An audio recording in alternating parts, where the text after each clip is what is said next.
saddexdan eedaysane oo ay maanta maxkamadda xukuntay ayaa ku kala eedaysan kamid ahaanshaha maleeshiyada al-shabaab askari ka qayb qaatay dagaal beeleedkii ka dhacay xadka Galgaduud iyo Hiiraan iyo askari isku dayay in uu dil u geysto taliyihiisa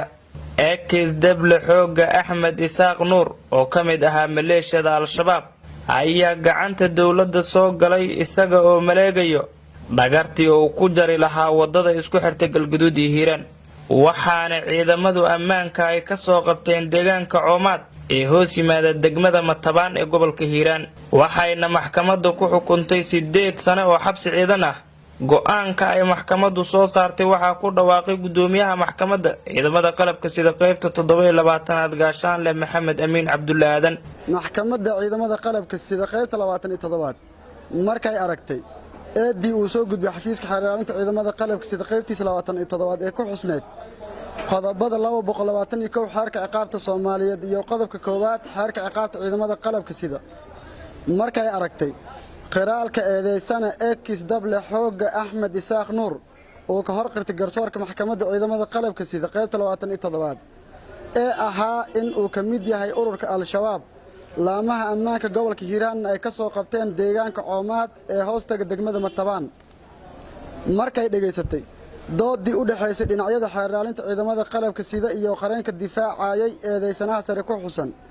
sidaas darteed maxkamadda ciidamada qalabka sida qaybteeda 27aad waxa uu cadaatay in eedeysanaha sare ku xusan uu yahay dambiile galay dambiga lagu soo eedeeyay waxayna maxkamaddu ku xukuntay 8 sano oo xabsi ciidan ah cidii aan ku qanacsaneyn xukunka maxkamadda waxa u furan racfaan dhanka kale maxkamadda ayaa isla goobta xukun kale ku riday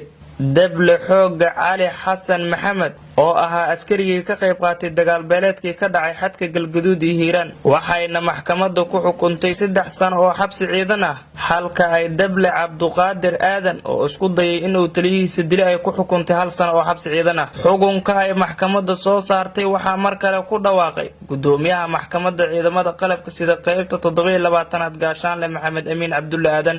dable xooga 33,004 Cali Xasan Maxamed oo ka qayb galay dagaal qabiil lagana soo qabtay goobta dagaalka qabiil oo ka dhacay asagoo ku hubeysan qori AK47 ah markay dhageysatay doodii u dhaxaysay dhinacyada xeeraalinta ciidamada qalabka sida iyo qareenka difaacayay eedeysanaha sare ku xusan sidaas darteed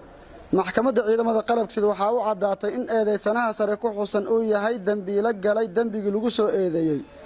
waxayna maxkamaddu ku xukuntay 3 sano oo xabsi ciidan ah cidii aan ku qanacsaneyn xukunka maxkamadda waxa u furan racfaan wabillahi tawfiiq Nuur Maxamed Cali warbaahinta qaranka Soomaaliyeed magaalada Beledweyne